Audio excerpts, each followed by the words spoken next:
पास के जंगल में एक खौफनाक कहानी मशहूर थी। कहते हैं उस जंगल में रात के अंधेरे में एक औरत की चीखें सुनाई देती थीं, जिसे सुनकर लोगों के रोंगटे खड़े हो जाते थे। गांव वाले उस जगह से दूर रहने की कोशिश करते थे, लेकिन उनके भीतर एक डर हमेशा रहता था। कई साल पहले की बात है, जब इस गांव में एक सुंदर औरत रानी अपने पति के साथ रहती थी। रानी बेहद खुशमिजाज और हंसमुख थी, लेकिन उसका पति विक्रम बेहद क्रूर और जालिम था। वह अक्सर रानी पर शक करता था और छोटी छोटी बातों पर उसे मारता पीटता था। रानी की जिंदगी विक्रम के साथ एक नरक बन गई थी, लेकिन वह अपने हालात को किसी से नहीं कह पाती थी।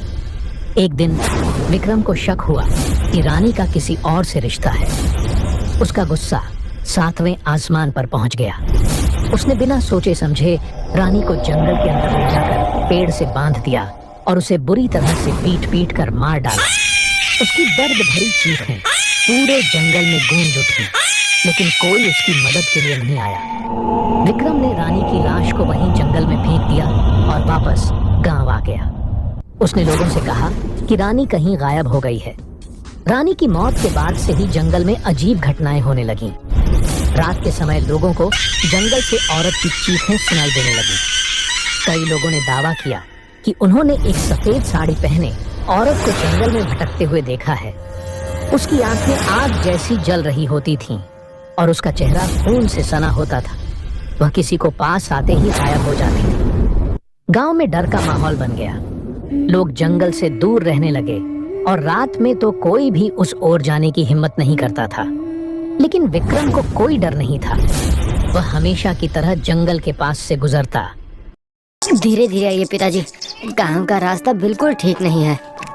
अरे रास्ता, अभी तो दोपहर है, पता नहीं अभी क्या करूं और कहां जाऊं।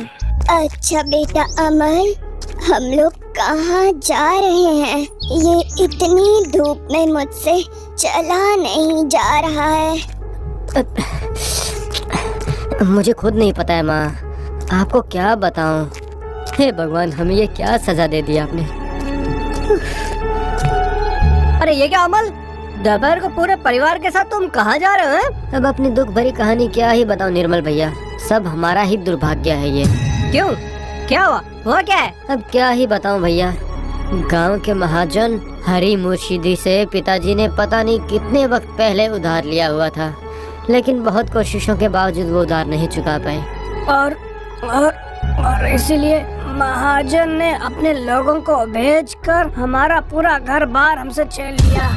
हमें हमारे ही घर से उन्होंने निकाल दिया बेटा।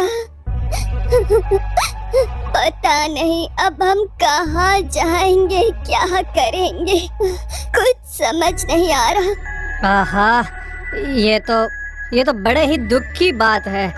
अपने बूढ़े माँ बाप को लेकर तुम कहाँ कहाँ ठोकरे खाओगे। अब क्या कहूँ भैया, प्रभातपुर गांव में माँ की नानी का घर है, अब उसी तरफ जा रहे हैं। क्या प्रभातपुर? वो तो यहाँ से करीब 10 किलोमीटर दूर है। इतनी खतरनाक धूप में तुम लोग वहाँ कैसे जाओगे? निर्मल भैया, और क्या करूँ बताइए, इतनी मुश्किल घड़ी में कौन हमारा साथ देगा। अच्छा सुन, मदनपुर गांव के किनारे में एक मेरा छोटा सा घर है। अगर तुम लोगों को कोई आपत्ति ना हो तो तुम लोग वहाँ जाकर रह सकते हो। महीने में जितना पड़े उतना किराया दे देना, चलेगा मुझे। आपत्ति? अब कैसी आपत्ति निर्मल भैया, ये तो हमारा सौभाग्य है। अब पता नहीं आपका शुक्रिया अदा कैसे करें। अरे कौन सी बड़ी बात है। वो चाचा, मैं कह रहा था कि अगर किराया थोड़ा पहले मिल जाता तो वो। जी बेटा, ये लो, मेरे पास सिर्फ 20 रुपए हैं। तुम्हारे कारण आज हमें पेड़ के नीचे रात नहीं गुजारनी पड़ेगी। सच में बेटा, तुम कोई इंसान नहीं हो, तुम तो साक्षात फरिश्ता हो। रुदाली की, जो उनके बस्ती की मुखिया थी। उस रात सन्नाटा कुछ ज्यादा ही था। रेगिस्तान से आती हुई ठंडी हवाएं बदन को मानो चुभ रही थी। हाथों में लालटेन पकड़े हुए बावरी तेजी से चल तो रही थी, पर झाड़ियों से आती आवाजें बता रही थी कि अंधेरे में बसने वाले कई जानवर आसपास मौजूद है। बावरी को उस रात हीरामन सेठ के घर बुलाया गया था। हीरामन सेठ के छोटे भाई मोतीलाल की अचानक मौत हो गई थी और बावरी उसी घर मातम मनाने जा रही थी। बाकी रुदालिया कुछ देर बाद हीरामन सेठ के घर पहुंचने वाली थी। दूर से बावरी को हीरामन सेठ का घर दिखाई दिया और उसकी चाल जरा सी धीमी हो गई। बावरी एक अनुभवी रुदाली थी। मौत का साया उसे दूर से ही महसूस हो जाता था। बावरी ने एक बार अपने हाथ पर बांधा हुआ ताबीज छुआ और आगे बढ़ी। चलिए ना, अंदर चलिए। हाँ। बावरी आ गई। चलो शुरू करो, हमारे पास ज्यादा समय नहीं है। मोतीलाल जी की अचानक कैसे मौत हो गई? ये जानना तुम्हारे लिए जरूरी नहीं है बावरी। तुम वही करो जिसके लिए तुम्हें यहां बुलाया गया है। नहीं हीरामन जी, हम शौक नहीं जताएंगे जब तक मुझे आप इनकी मौत का।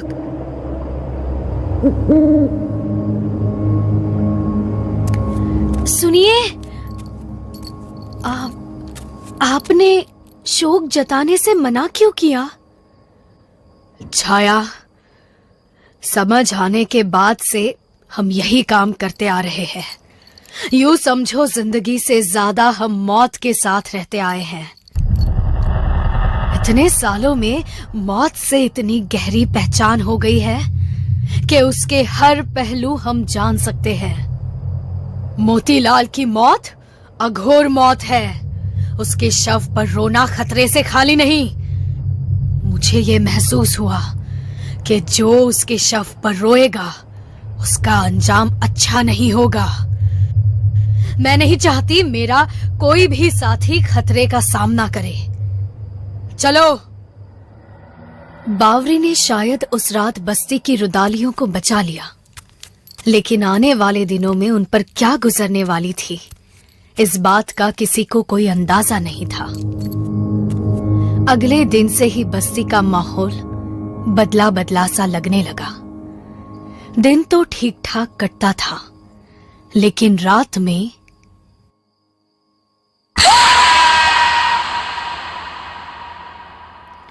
खाना खा ले और जल्दी सो जा।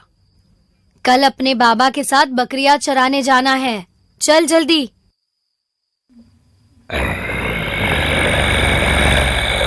माँ, कैसी आवाज है? चुप रहो। बावरी जी को ये बताना होगा। ये अच्छा संकेत नहीं है।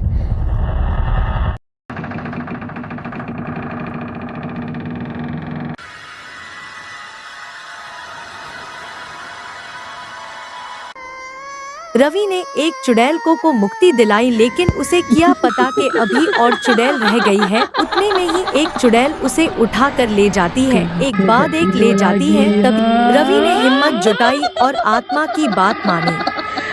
वह जल्दी से जंगल के उस छोर पर पहुंचा जहां उसे कुआं मिला। कुएं में झांक कर वाले इकट्ठा हो जाते हैं, बोलते हैं कि इस चुड़ैल का कुछ करना होगा, नहीं तो ये एक एक कर सबको ले जाएगी। हाँ चाचा, आप सही बोल रहे हैं। गांव के बाहरी किनारे पर एक पुराना हवेली खड़ी थी। कहते हैं कि यह हवेली कई सालों से सुनसान पड़ी थी और गांव वालों ने इसे भूतिया मान लिया था। एक रात 4 दोस्त अजय, राहुल, सुनील और राकेश। अजय ने सबसे पहले अपने कैमरे से फोटो लेना शुरू। रात के 1 बजे अचानक सुनील आवाज सुनी। सभी ने ध्यान दिया और हवेली के तहखान का दरवाजा बहुपुराना था और बड़ी मुश्किल से खुला। तहखाने में घुसते ही उन्होंने देखा कि वहां एक पुराना आईना रखा हुआ है। जैसे ही अजय ने आईने में देखा, उसे एक साया दिखाई दिया। उसने डर कर बाकी दोस्तों को बताया। सभी ने आईने में देखा और वे भी डर गए। आईने में उन्हें एक पुरानी समय की महिला का प्रतिबिंब दिखा। वह महिला सफेद साड़ी में लिपटी हुई थी और उसके कहना है कि अगर कोई घर काफी सालों से बंद हो और उस घर में समय समय पर पूजा पाठ ना किया जाए तो उस घर में